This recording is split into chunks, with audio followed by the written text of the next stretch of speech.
Last summer, the team travelled to rural Leicestershire, where staff from the University of Leicester were carrying out a survey of an area which has long produced evidence of Roman activity. The hope was that the results would reveal the location of an exciting new Roman villa complex. This is it then, folks. Okay. Exciting. Have you got a villa? Let's hope so. I think you've got a villa, but I think you've got quite a lot more. Oh, wow. Wow. Fantastic. Right. So that's the magnetic data of the whole field. It's busy. And yeah, it's not just a villa. You've got a whole complex of things. I mean, these ring ditches jump out at me. Oh, second one. Simply because of the shape. Yeah. You've got a whole series of enclosure ditches, trackways, roadways. Yeah, there's just so much more than was on the aerial photographs. It's really giving you an idea of what the whole archaeological landscape looks like, rather than just the villa on its own and a few potential prehistoric features too. And you've got to choose where to dig. Yeah. What's intriguing though is if we look at the data in a different format, the site is clean of metalwork, suggesting to me that metal detectorists have done a really good job. You're saying maybe 2 trenches? Yeah. Is that what you're talking about? Two trenches on the villa itself, but also something investigating, you know, these fantastic features that you've got showing up really clearly on the magnetometry. All to go for. Oh, yeah. Very much. Yeah. Fantastic. And you've got more than 3 days.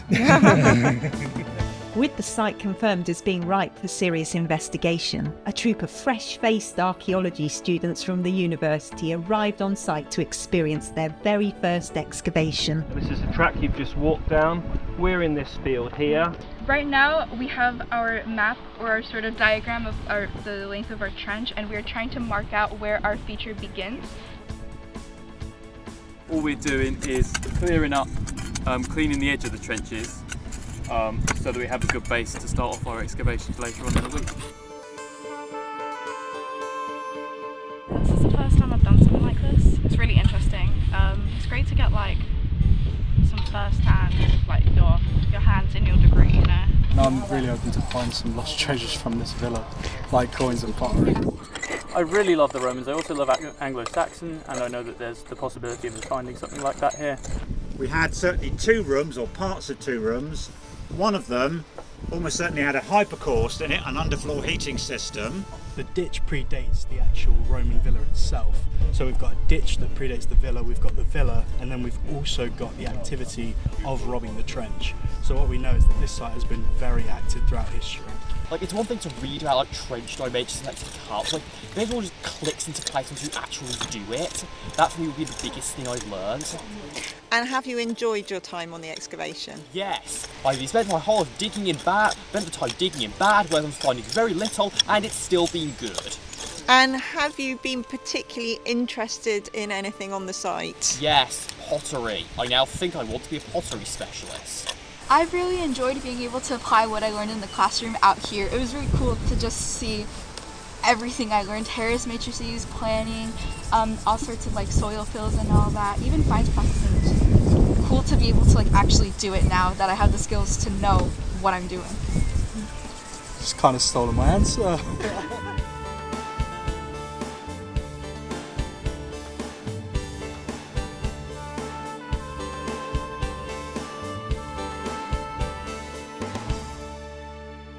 Okay, so it's now nearly 6 months since we were out on site with the students. They really did discover quite a lot in quite a short period of time, didn't they, Jeremy? Absolutely. You know, the geophysics showed that we've got a lot of archaeological evidence across the site, and we used that to put 4 trenches in different areas to sample different bits of it, and they were able to excavate all of them. So taking a look at the different trenches that they excavated, in trench 1 we saw some robber trenches related to the villa complex. And we can remember the students getting into those slots and really going for it, digging very deep down. They had some really deep foundations, didn't they? That's right. The GPR survey, the ground penetrating radar, suggested that in the middle of the building where Trench 1 was located, we couldn't really see the structure very clearly. So when the students excavated it, we were able to identify that many of the walls had been robbed out, possibly in the late Roman period, maybe in the medieval period. So they did find some ceramic dating evidence in that trench, but there was also a lot of dating material in Trench 2, which was also inside the villa complex too. That's right. Trench 2 was the northern wing of the villa. And when we excavated, we could see that was better preserved. I found the foundations and parts of the walls surviving of a big apsidal room. Oh yes, I can remember that massive apse and those really big blocks of masonry there. This is the upstanding masonry, and it's kind of like the first level of it, and then it goes into where it's been robbed all the way down to the foundations. However, we can see that this first level is actually inset into the foundation. And there was also some spread of tesserae in the room, suggesting that we had mosaic pavements, but they weren't intact, were they? No, we've lost most of the floor surfaces in this area, but the combination of the loose tesserae and also some fragments of wall plaster have given us a good sense of how richly decorated this building was. Oh yes, I remember the wall plaster, those lovely blue stripes suggesting a beautiful geometric design. So it's definitely quite a fancy villa building, it's not just a farmstead. And I know we're both Romanists and we have a tendency to focus and fixate on the lovely villa buildings in the Roman period. But we also have evidence from a much wider archaeological landscape at the villa site too, don't we? Yes, the magnetometry survey showed that the whole of that field was occupied with a wide range of different structures and features. And so we were able to excavate a sample of other parts of the site because we found things that looked like they might be of Iron Age or earlier Roman date. So yes, in Trench 3 and 4, we looked at that wider landscape, didn't we? And really focused in on the ditches, which were very confused maybe in the aerial photography and the geophysics, but by excavating them, we got a bit of a better handle on their date and what they were. And got lots of good quality Iron Age and early Roman pottery out of it, clearly showing the longevity of this site. But in addition to that, a whole series of more unusual structures, some that we could predict from the geophysics, others we weren't expecting. Oh yeah, I remember in particular in Trench 3, that weird thing that we thought was a well structure, and the students dug down and down over several days. So over here, we opened up what we thought would have been a well, but upon further excavation, we reached sand at the bottom. So it's not a well because water would have went right through it. No dating material has actually come out of whatever this pit is supposed to be, but we do see right over here we have some recycled Roman tile that has been used in the construction of the well, or the pit, whatever it might be.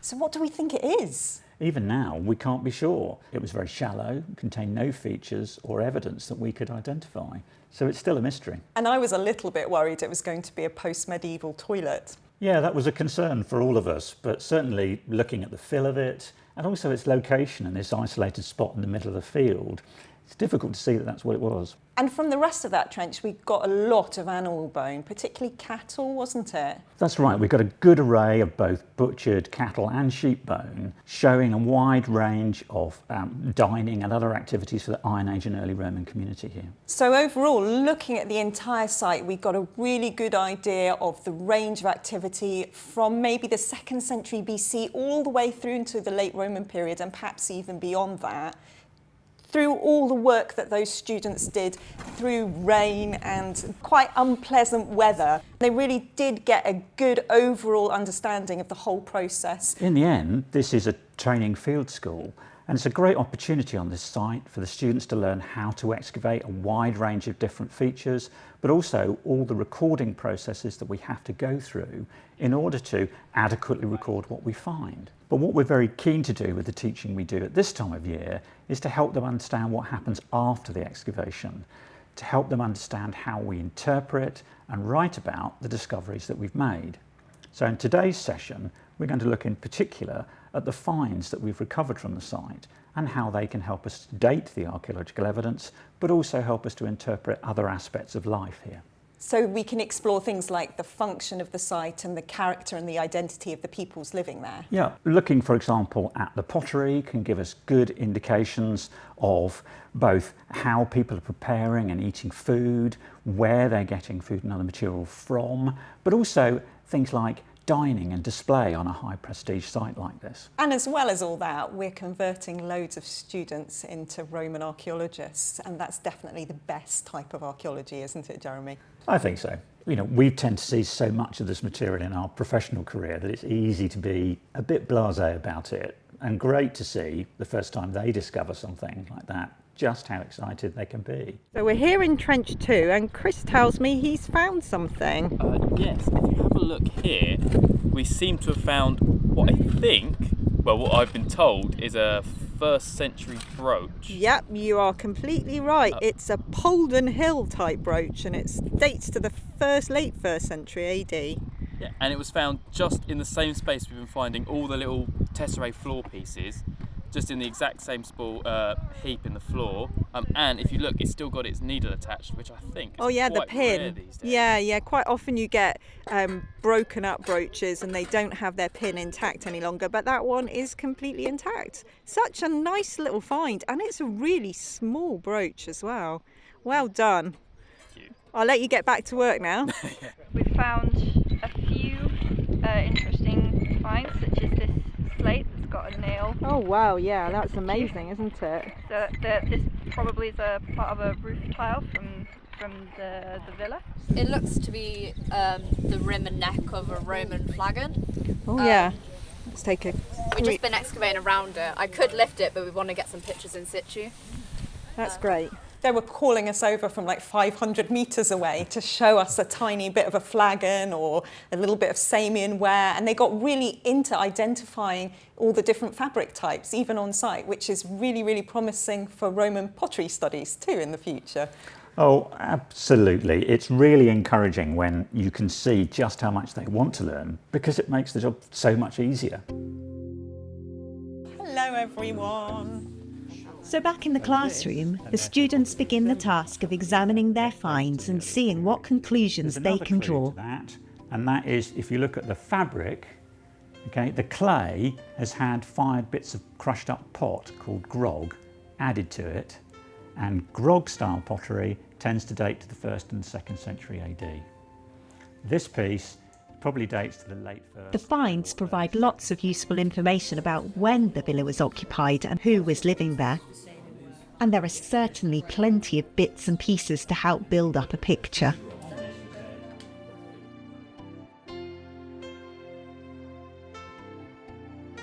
Okay, you guys, do you remember all the painted wall plaster that came out in tiny pieces from Trench 1 and 2? Yeah. Well, we've got it here now. We haven't really cleaned it up, but as you can see, there's quite a variety of colours and pieces here. So can you pick out anything in particular? This one's got a different sort of shade on it. Yeah, that's nice red piece there. So that looks like it's like the main body of a wall fresco, like just coloured in one colour, and that colour's red. We've also got what look like, I think, some little stripes here. Do you remember when they came up on site? I don't think they looked like they were green. Were they a bit more of a bluish kind of colour? Yeah, I thought they were blue too, but now that they've dried out and they've been sitting for 6 months, they look so much greener. But I think they would have been like part of borders, so a geometric design.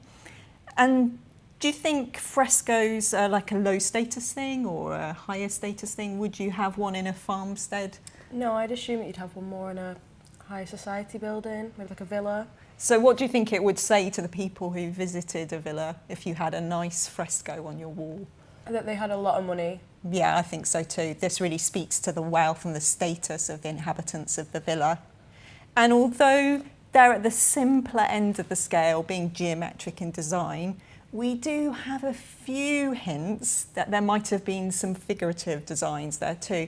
There's a piece over here, and if you can just about see it, it looks like it's got green leaves on it. I might take it out the bag and we can try and look at it in a bit more detail.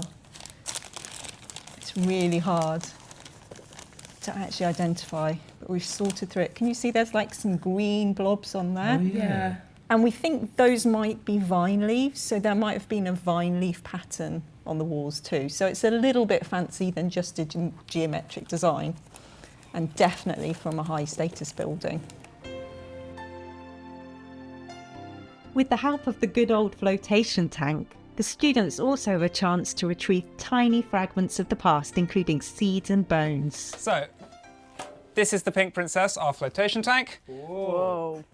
Before we get started, we're just going to attach this mesh into the top of it, and our soil sample is going to sit in this mesh in the water. What we need to do is just pop the soil sample down into the tank, trying not to splash mud and soil over everything as we go.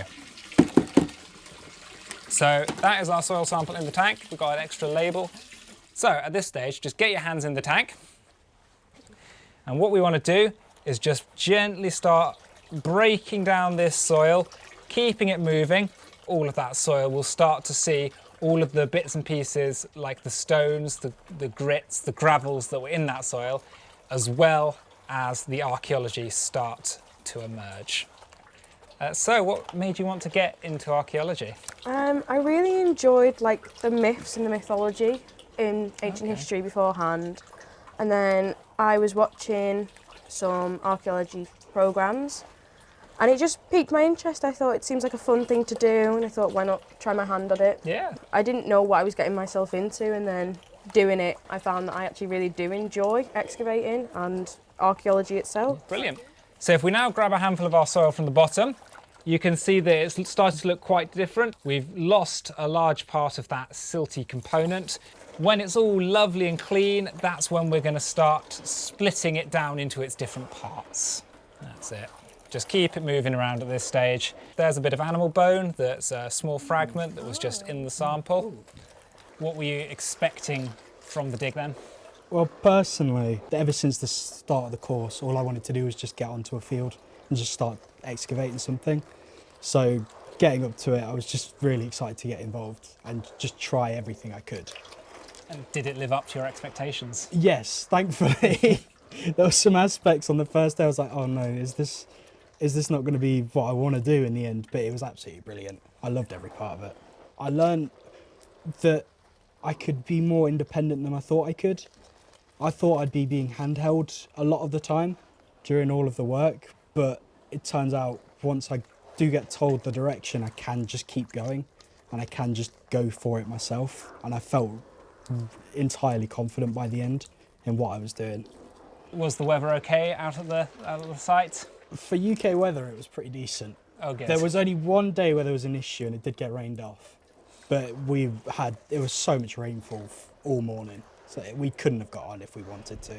And it didn't put you off pursuing archaeology in the UK? No, I'm just going to hope that it's every time's like that, which is probably wishful thinking. Well, stick to summer and you'll be fine.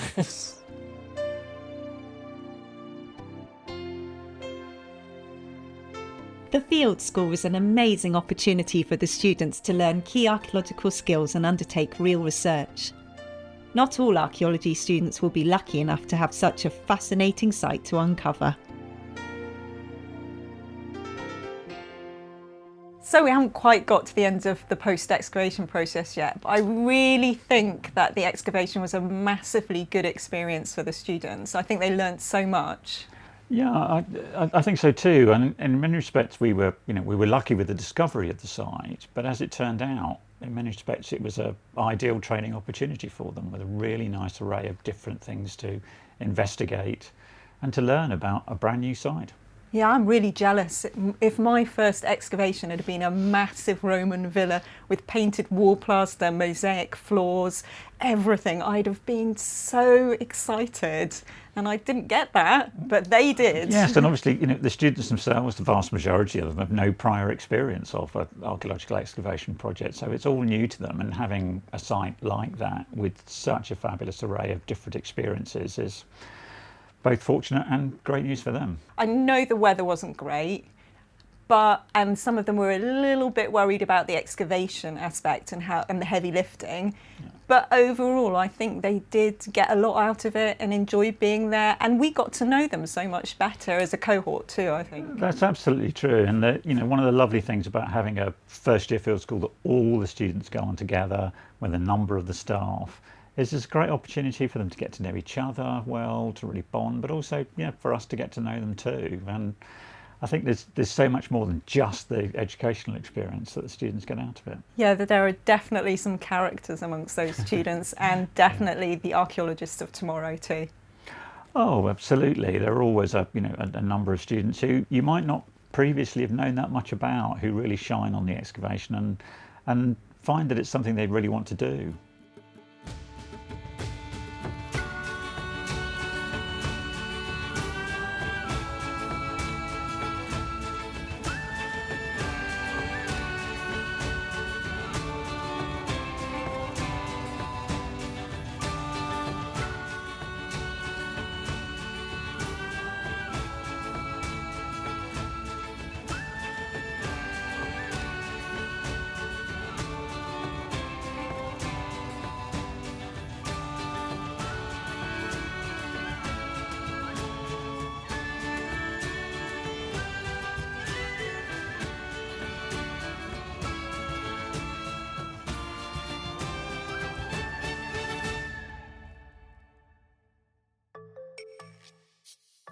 Join Time Team on Patreon to access exclusive 3D models, masterclasses, and behind-the-scenes insights.